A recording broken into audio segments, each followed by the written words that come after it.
नमस्कार मित्रांनो, पुन्हा एकदा तुमचं आपल्या या यूट्यूब चॅनलवरती स्वागत आहे, ज्यामध्ये आपण 12वीचा स्टेट बोर्डचा सिलेबस शिकवतो। ऑलरेडी आपण 5 ते 6 लेसन कंप्लीट केलेले आहेत आणि आज आपण डिस्कस करणार आहोत वेव्ह ऑप्टिक्स। स्टेट बोर्डचा टॉपिक आहे वेव्ह ऑप्टिक्स। तर वेव्ह ऑप्टिक्स म्हणजे काय? ऑप्टिक्स म्हणजे लाईट, ज्यामध्ये लाईटचा स्टडी करतात। आता जी माझ्या तोंडावर लाईट पडते, या बोर्डावर लाईट पडते, या ब्लू कलरवर लाईट पडते, त्या लाईटचा स्टडी। पण एक छोटीशी इथे एक ट्रिक आहे, ट्विस्ट आहे, तो म्हणजे पुढे शब्द लावलेला आहे वेव्ह। तर या लाईटच्या स्टडीमध्ये हा वेव्ह शब्द का आला हे जर तुम्हाला बघायचं असेल, हे जर तुम्हाला समजून घ्यायचं असेल, तर त्यासाठी तुम्हाला आधी लाईटची हिस्ट्री बघायला लागेल, लाईटची स्टोरी बघायला लागेल। चला तर वेळ न घालवता आपण लाईटची स्टडी बघूया। कॅसेट आपली रिवाइंड करूया, एकदम जाऊया आपण 10व्या आणि 12व्या सेंचुरीमध्ये जाऊया। मित्रांनो, 10व्या आणि 12व्या सेंचुरीमध्ये एक अंधश्रद्धा होती, त्याला आपण मिथ म्हणतो। काय होतं की त्यावेळी लोकांना काय वाटायचं, एखादा ऑब्जेक्ट जेव्हा आपण बघतो त्यावेळी आपल्या डोळ्यातून लाईट त्या ऑब्जेक्टवर पडते आणि तो ऑब्जेक्ट आपल्याला दिसतो। थोडं कॉमेडी आहे, पण त्यावेळी कुठली साधनच नव्हती, त्यामुळे त्यावेळीच्या लोकांना वाटायचं ज्या ऑब्जेक्टकडे आपण बघू, मग डोळ्यातून आपली लेझर लाईट असते ना, ते मीम्समध्ये तशी लाईट त्या ऑब्जेक्टवर पडणार आणि तो ऑब्जेक्ट आपल्याला दिसणार, असे त्यावेळी मोठे मोठे गैरसमज होते। त्याच्यानंतर 12व्या सेंचुरीमध्ये एक फिलॉसॉफर, एक अभ्यास करणारा माणूस आला, तुमच्या आमच्यासारखा। त्याचं नाव होतं इब्न अल हैदर। हा जो सायंटिस्ट होता इब्न अल हैदर, हा मोठा क्युरियस होता। त्याला प्रत्येक गोष्टीची असे म्हणजे आश्चर्य वाटायचं, हे कसं होत असेल। तो ॲस्ट्रॉनॉमर पण होता, मॅथमॅटिशियन होता, फिजिसिस्ट होता, काय नव्हता असं नाही सांगा। म्हणून त्याला फादर ऑफ ऑप्टिक्स पण म्हणतात। त्याने एक बुक पण लिहिलं होतं त्याच्यावरती। हां, तर याचं नाव मी का सांगितलं, या माणसाने असा क्वेश्चन केला, जर तुम्ही म्हणता आपल्या डोळ्यातून लाईट जाते, ऑब्जेक्टवर पडते, मग आपल्याला ऑब्जेक्ट दिसतो, मग जेव्हा आपण स्टार बघतो आकाशामध्ये, चांदण्या बघतो, मग ही लाईट, आपल्या डोळ्याची लाईट एवढी लाखो करोडो लाईट इयर्स तिथपर्यंत जाणार आणि मग तो आपल्याला दिसणार। मग ही इन्स्टंटली कसं काय होतं? इन्स्टंटली म्हणजे काहीतरी वेळ लागायला पाहिजे ना। समजा आपल्या डोळ्यातून लाईट जाते, तर आपण त्या स्टारकडे बघितल्यावर थोड्या वेळाने दिसायला पाहिजे होता, कारण आपल्या डोळ्यातील लाईट तिथपर्यंत पोहोचायला वेळ लागायला पाहिजे। पण जसं जसं तुम्ही as soon as we look towards the stars it can be seen, तो लगेच दिसायचा। असं कसं काय होऊ शकतं? त्याच्यामुळे त्याच्या मनात डाऊट आला की हे पॉसिबलच नाही आहे की आपल्या डोळ्यातून लाईट येत असेल। अजून एक कारण होतं त्याच्यामागे, की जर आपल्या डोळ्यातून जर लाईट स्टार्ट होत असेल आणि ऑब्जेक्ट दिसत असेल, तर मग अंधारातल्या गोष्टी का दिसत नाहीत? आपण एक क्वेश्चनच आहे ना। त्याच्यानंतर खूप काही सायंटिस्ट आले, त्याने आपली थेअरी मांडली। त्याच्यानंतर केपलर नावाचा जो सायंटिस्ट होता, केपलर ऐकलं असेल, केपलरचे लॉ वगैरे तुम्ही 10th 11th शिकता, त्याने एक पिनहोल कॅमेरा बनवला होता। पिनहोल कॅमेरा, तो पण भरपूर फेमस होता। त्याच्यावरून पण पिनहोल कॅमेऱ्याचा त्याला स्टडी करताना त्याला ऑब्झर्वेशन भेटलं, की ऑब्झर्वेशन काय भेटलं, जसं पिनहोल कॅमेरामध्ये इमेज आपल्याला फॉर्म करायची असेल तर स्क्रीन लागते, तसं समोरचा ऑब्जेक्ट, आता हा ऑब्जेक्ट जर मला बघायचा असेल तर माझ्या डोळ्यामध्ये त्याची इमेज फॉर्म होत असली पाहिजे। आणि आज आपल्याला माहिती आहे ही इमेज ही रेटिनावरती फॉर्म होते, जो डोळ्यामध्ये असतो। त्याच्यानंतर दुसरा आला रेने डिस्कार्टे। त्याने पहिल्यांदा सांगितलं की ही लाईट ही पार्टिकलपासून बनलेलं आहे, लाईट ही छोट्या छोट्या पार्टिकलपासून बनलेलं आहे। त्याच्यावरून त्यांनी रिफ्लेक्शन वगैरे हे फिनॉमिना त्यांनी प्रूव्ह केले होते। त्याच्यानंतर फर्मॅट लॉयर नावाचा एक सायंटिस्ट होता, फर्मॅट नावाचा सायंटिस्ट होता, जो होता लॉयर, वकिली करायचा, पण त्यानं संशोधन केलं फिजिक्समध्ये। काय माणसं होती बघा। आणि हा फर्मॅट आहे ना, कशासाठी फेमस होता माहिती आहे? प्रॉब्लेम क्रिएट करायला फेमस होता। म्हणजे उगाचच लोकांना एक काहीतरी कोडं घालायचं, मॅथ्स, फिजिक्स, केमिस्ट्री अशी काहीतरी पझल्स तयार करायची आणि युरोपमध्ये सांगायची, चल हे सोडव चल, असा प्रॉब्लेम क्रिएट करण्यात एक्सपर्ट होता। सोल्युशन त्याला माहीत होतं 100%। त्याने पण लॉ ऑफ रिफ्लेक्शन प्रूव्ह केला।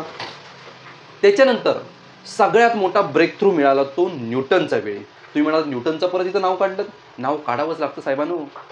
अर्ध्यापेक्षा जास्त पुस्तक न्यूटनच्या लॉवर तर बेस आहे, त्याच्यात ऑप्टिक्स आहे, ग्रॅव्हिटेशन आहे, सगळं न्यूटननेच शोधलेलं आहे। इंटिग्रेशन, कॅल्क्युलस, डेरिव्हेटिव्ह हे सगळं कोणी शोधलंय? न्यूटनला काय काम नव्हतं असं म्हणाल तर? न्यूटनमुळे ब्रेक थ्रू का मिळाला? कारण न्यूटनने एक थेअरी मांडली, त्याला आपण कॉर्प्युस्क्युलर थेरी म्हणतो, जी तुमच्या बुकमध्ये आहे, एक्झामला विचारत नाही आहेत.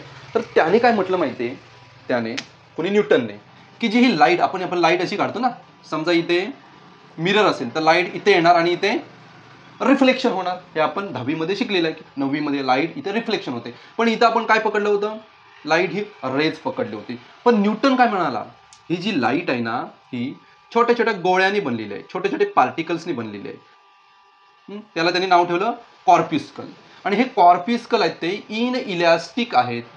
सॉरी, कॉर्प्युस्कल आहेत ते इलॅस्टिक आहेत. इलॅस्टिक म्हणजे काय, इथे जसे आपटले तसे हे निघून जाणार. मग त्याने रिफ्लेक्शन फिनॉमिना असा प्रूफ असा सादर केला. पूर्ण किती गमतीशीर आहे बघा. लाईट येणार छोट्या छोट्या पार्टिकलमध्ये, इलॅस्टिक आहे, टाक टाक टाक टाक टाक इथे आपटणार. पहिला आपटला पुढे गेला, दुसरा आपटला पुढे गेला, तिसरा आपटला पुढे गेला. त्याचं म्हणणं होतं लाईट अशी आहे, जी आता ही लाईट त्या बोर्डवर रिफ्लेक्ट झाली आणि तुमच्या कॅमेऱ्यामध्ये गेली, तशी छोटे छोटे पार्टिकल आपटले, छोटे छोटे पार्टिकल तुमच्या मोबाईलच्या कॅमेऱ्यामध्ये गेले, असं त्याचं म्हणणं होतं. कोणाचं, न्यूटनचं. आणि हे छोटे पार्टिकल त्यांनी इलॅस्टिक कन्सिडर केले होते. इलॅस्टिक पण आहेत आणि मासलेस पण आहेत. त्यांना मास बीस काही नाही, मासलेस आहेत, इलॅस्टिक आहे, जेवढं आपटणार तेवढं वरती जाणार, असं न्यूटनने त्यावेळी थेरी मानली. पण कोणाची हिंमत नव्हती या थेरीला डिस्प्रूव्ह करण्याची. कारण या थेरीच्या अगोदर न्यूटनने एवढं काम केलं होतं की रॉयल सोसायटीमध्ये, इंग्लंडच्या रॉयल सोसायटीमध्ये त्याला एक मानाचं स्थान होतं, एक पद होतं. जसं आपल्याकडे सेक्रेटरी मंडळाचा अध्यक्ष असतात, तसं त्यांच्याकडे सायन्सची रॉयल सोसायटी असते, त्याच्यात त्याला एक मुख्य पद होतं. त्याच्यामुळे त्याने जे डिस्कवरी केलेली आहेत त्याला विरोध करण्याचे कोणाच्या टिंबटिंबत ताकद नव्हती, कोणाच्या दम नव्हता. त्यामुळे बऱ्याच लोकांनी ही थेरी ॲक्सेप्ट केली. आता ठीक आहे, याने थेरी ॲक्सेप्ट केली. या थेरीने त्याने रिफ्लेक्शन पण प्रूव्ह करून दाखवलं. त्याच्यानंतर रिफ्रॅक्शन हा पण पार्ट त्याने प्रूव्ह करून दाखवला याच थेरीने. ओके, रिफ्लेक्शन, रिफ्रॅक्शन असे बरेच फिनॉमिना या कॉर्प्युस्क्युलर थेरीने एक्सप्लेन केले. पण प्रॉब्लेम कुठे आला बघा, न्यूटनच्या या थेरीला धक्का लावला पहिल्यांदा ह्युजेन्स. ह्युजेन्सची स्पेलिंग बघूया पहिला. कुठे गेला ह्युजेन्स, HYGENES. ओके, स्पेलिंग का बघितली, कारण हा डच सायंटिस्ट आहे, डच. आणि डचमध्ये स्पेलिंग आणि प्रोनाऊन्सिएशनमध्ये हातभर फरक असतो. ह्युजेन्स पण म्हणतात, काही लोक त्याला ह्युजेन्स पण म्हणतात. ओके, तर याने या थेरीला धक्का लावला. कसा लावला बाबा, कारण न्यूटनने जेव्हा कॉर्प्युस्क्युलर थेरी मांडल्याने रिफ्लेक्शन रिफ्रॅक्शन प्रूव्ह केलं, तेव्हा लोकांनी त्याला एक क्वेश्चन विचारला. काय, ठीक आहे, या थेरीने हे प्रूव्ह होत आहेत, पण डिफ्रॅक्शन हा जो फिनॉमिना आहे, त्याच्यानंतर इंटरफेरन्स हा जो फिनॉमिना आहे, आणि नंतर पोलरायझेशन, हे तिन्ही लाईटचे फिनॉमिना जे आपण या टॉपिकमध्ये शिकणार आहोत, हे 3 फिनॉमिना ह्या कॉर्प्युस्क्युलर थेरीने का प्रूव्ह करू शकत नाहीस तू. यात जर लाईट पार्टिकल पासून बनली असेल, छोट्या छोट्या पार्टिकलने बनले असेल, तर हे जसं प्रूव्ह झालं तसं तुम्ही हे पण प्रूव्ह केलं पाहिजे. पण हे प्रूव्ह होतच नव्हतं. नंतर तुम्हाला कळेल हे का प्रूव्ह होत नव्हतं. ओके, मग इथे न्यूटनकडे काहीही आन्सर नव्हतं, काहीही उत्तर नव्हतं. न्यूटन निशब्द राहिला. त्याच्यामुळे पुढे त्याला कोणी क्वेश्चन विचारले नाही. पण ह्युजेन्सने एक नवीन थेरी डेव्हलप केली, त्याला म्हणतात वेव्ह थेरी. वेव्ह थेरी, त्याचं म्हणणं होतं ह्युजेन्सचं, जो डच सायंटिस्ट होता, की लाईट हा पार्टिकल नाही आहे, पार्टिकल कण नाही आहे, लाईट ही वेव्ह फॉर्म मध्ये ट्रॅव्हल करते. झाला सगळा विस्फोट झाला. पूर्ण युरोपमध्ये धक्का बसला की लाईट वेव्ह फॉर्म आहे. कोणाला विश्वासच बसेना. ह्युजेन्सने जी थेरी मांडली वेव्हची, त्याच्यामध्ये reflection, refraction, diffraction, interference, polarisation सगळं सगळं प्रूफ होत होतं. सगळं, जर लाईटला तुम्ही वेव्ह कन्सिडर केलं तर. म्हणून तुमच्या ह्या सिलेबसमध्ये आपल्याला वेव्ह ऑप्टिक्सचा स्टडी करायचा आहे, ज्यामध्ये आपण मोस्ट ऑफ द लाईटला वेव्ह कन्सिडर करणार आहोत आणि प्रत्येकाच्या वेगवेगळे थेरी आहेत. गमतीची गोष्ट अशी आहे, या टॉपिकमध्ये लाईटला वेव्ह मानलंय, पण 15व्या का 14व्या टॉपिकमध्ये लाईटला पार्टिकल मानलेला आहे. म्हणजे या टॉपिकला लाईटला वेव्ह पकडायचं, त्या टॉपिकमध्ये लाईटला पार्टिकल कन्सिडर करायचं, कण कन्सिडर करायचं. तुम्ही म्हणाल हा काय मामला आहे, लाईट कधी वेव्ह आहे, लाईट कधी पार्टिकल आहे, दोन्ही कसं काय असू शकतं. एक तर एकच पाहिजे ना, मेल तर मेल पाहिजे, फिमेल तर फिमेल पाहिजे, दोन्ही कॅरेक्टरिस्टिक दाखवते.